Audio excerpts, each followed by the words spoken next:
Olá, eu sou Márcia Cristina Monteiro e vou apresentar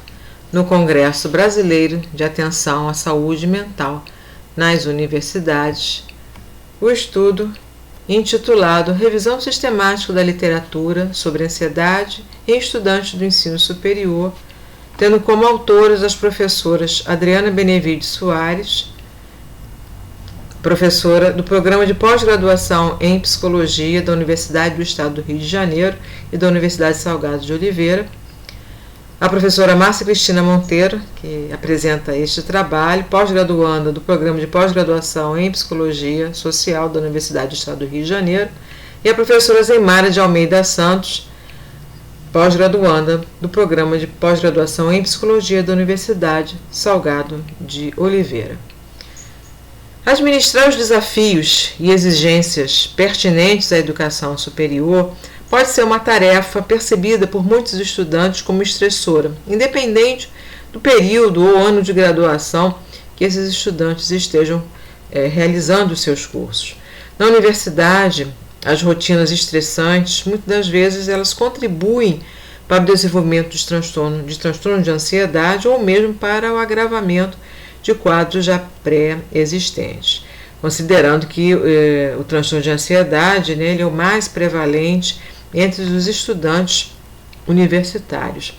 Desta forma, este estudo teve como objetivo realizar uma revisão sistemática da literatura em periódicos nacionais do período de 2005 a 2019 sobre transtorno de ansiedade em estudantes universitários. Em termos de metodologia, os artigos eles foram então pesquisados nas bases de dados do Google Acadêmico, Cielo, Lilacs e PepSIC. Utilizou-se, as pesquisadoras então utilizaram o critério metodológico do modelo PRISMA, Preferred Reporting Items for Systematic Reviews and Meta-Analysis, onde permitiu que fossem utilizadas na busca separadamente os descritores: agorafobia, mutismo seletivo, transtorno de ansiedade, transtorno de pânico, ansiedade e fobia. Então, a partir da análise dos resumos, foram selecionadas publicações que tinham como participantes o público universitário, chegando a serem encontrados 12.161 artigos. Através dos filtros que o modelo PRISMA permite, de critério de exclusão e inclusão, houve então a remoção de artigos não revisados por pares, artigos indisponíveis em textos completos. Permitiu-se então encontrar 98 artigos sem eliminação ainda das repetições. Em seguida, então, foram eliminados os artigos encontrados em mais de uma base de dados, totalizando 26 artigos. Permaneceram então 72 publicações. Na sequência, optou-se então por um novo filtro e trabalhar apenas com a temática ansiedade em universitários, uma vez que não foram encontrados artigos dos transtornos específicos de ansiedade, conforme inicialmente tinha sido levantado por meio dos descritores: agorafobia, motivo seletivo, transtorno de pânico, ansiedade, fobia. Então, a partir dessa questão, foi possível, então, também por meio do modelo PRISMA, ele facilita, digamos assim, a pesquisa a partir do momento que, por meio de perguntas norteadoras, digamos assim, os critérios tanto de exclusão como de inclusão, eles ficam mais pertinentes. Então, uma das perguntas que foi utilizada justamente para chegar-se a um critério de inclusão e critério de exclusão foi: o artigo é destinado a estudantes universitários? O resultado final teve por objetivo, então, integrar apenas os estudos que mantinham a especificidade da temática da revisão da literatura? Enfim, então foram selecionados manuscritos que abordavam o assunto, apenas que abordavam o assunto de interesse, e respondiam aí aos critérios estabelecidos pela inclusão. Então, nos resultados da discussão, por meio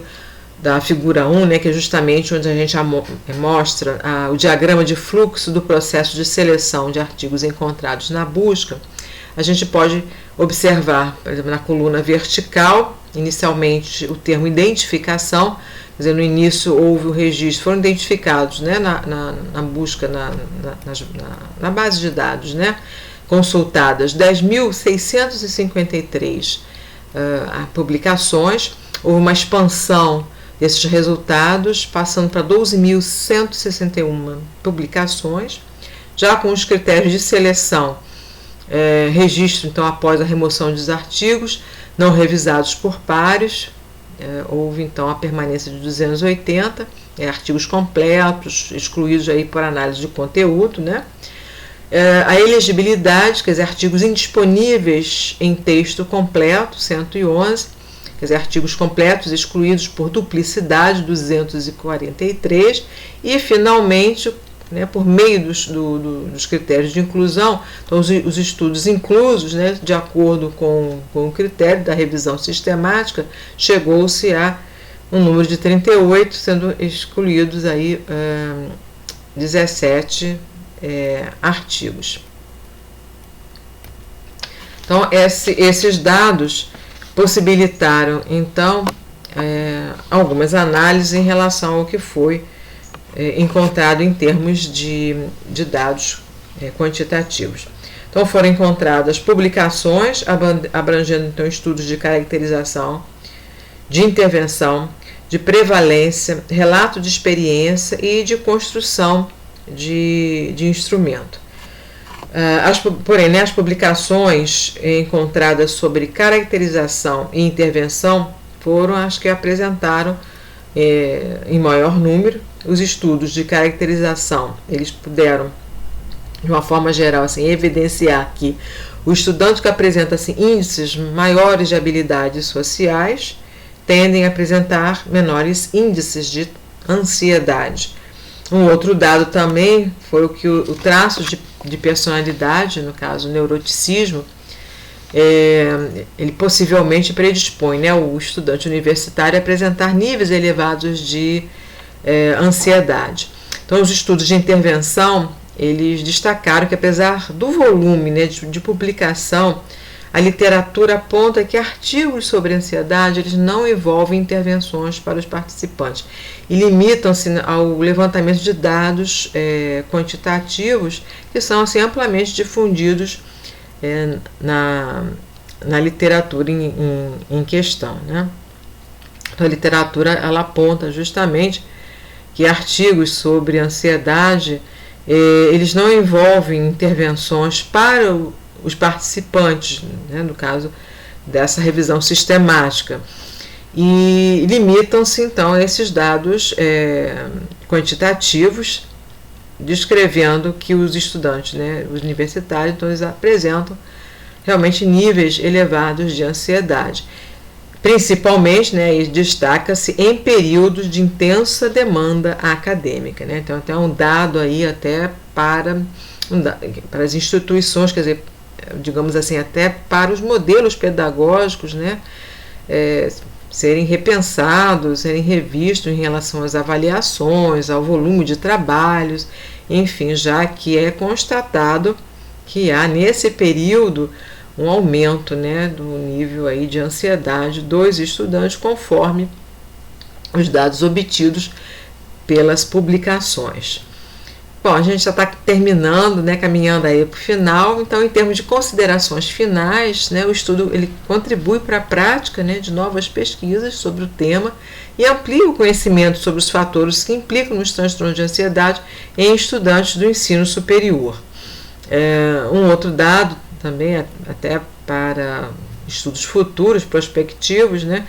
é que não se utilizou, não foi incluído aí outras fontes